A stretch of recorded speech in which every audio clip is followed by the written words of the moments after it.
Friends, welcome to my YouTube channel ధర్మాసోల్డ్. మొత్తానికి mega DSC 2025లో స్కూల్ అసిస్టెంట్ ఎస్జిటి రెండు పోస్టులకు ఎంపికయ్యాయి. మొదటి ప్రిఫరెన్స్ ఎస్జిటికే ఇచ్చినప్పటికీ స్కూల్ అసిస్టెంట్ పోస్టులోనే నియమించాలని హైకోర్టు మధ్యంతర ఉత్తర్వులు ఇచ్చింది. ఫ్రెండ్స్, అప్లై చేయ సమయానికి ఇచ్చిన ఆర్డర్ ఆఫ్ ప్రిఫరెన్స్ అంటే ఎస్జిటి ఇచ్చారు కదా, వీళ్ళు అప్లై చేసేటప్పుడు అది ఆ ప్రాతిపదికన కాకుండా మెరిట్ ప్రకారం ఉన్నతమైన పోస్టు ఏదైతే అంటే better post school assistant SGT కంటే బెటర్ కాబట్టి వాళ్ళు మొదటి ప్రిఫరెన్స్ ఎస్జిటి పెట్టినప్పటికీ ఉన్నతమైన పోస్టు స్కూల్ అసిస్టెంట్ కాబట్టి దానిలోనే నియమించాలని కోర్టు సూచించడం జరిగింది.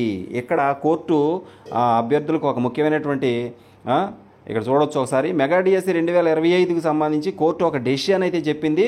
అదేంటంటే మెగా డిఎస్సి 2025లో స్కూల్ అసిస్టెంట్ ఎస్జిటి రెండు పోస్టులకు ఎంపికై మొదటి ప్రిఫరెన్స్ ఎస్జిటికే ఇచ్చినప్పటికీ స్కూల్ అసిస్టెంట్ పోస్టులోనే నియమించాలని హైకోర్టు మధ్యంతర ఉత్తర్వులు ఇచ్చింది. అప్లై చేయు సమయానికి ఇచ్చిన ఆర్డర్ ఆఫ్ ప్రిఫరెన్స్ అంటే అప్పుడు అప్లై చేసేటప్పుడు వాళ్ళు ఎస్జిటి ఇచ్చినప్పటికీ దాని ప్రాతిపదికన కాకుండా మెరిట్ ప్రకారం ఉన్నతమైన పోస్ట్ ఏది ఎస్జిటి కంటే స్కూల్ అసిస్టెంట్ బెటర్ పోస్ట్ కాబట్టి దానిలోనే నియమించాలని చెప్పేసి కోర్టు సూచించిందని చెప్పేసి ఇక్కడ తెలుస్తుంది. ఫ్రెండ్స్, దానికి సంబంధించిన అప్డేట్ వచ్చింది. మీరు ఆ ఆప్షను ఎందుకంటే అలా 10,000 మంది పైకి అభ్యర్థులు ఉన్నారని చెప్పేసి తెలిసింది. ఆ ఆప్షన్లు ఏమో మార్చుకోవడానికి అవకాశం ఇవ్వమని చెప్పేసి అన్నారు కదా, కోర్టులో వాళ్ళు వేసినట్టున్నారు. దానివల్ల ఇప్పుడు వీళ్ళకి న్యాయం జరిగింది.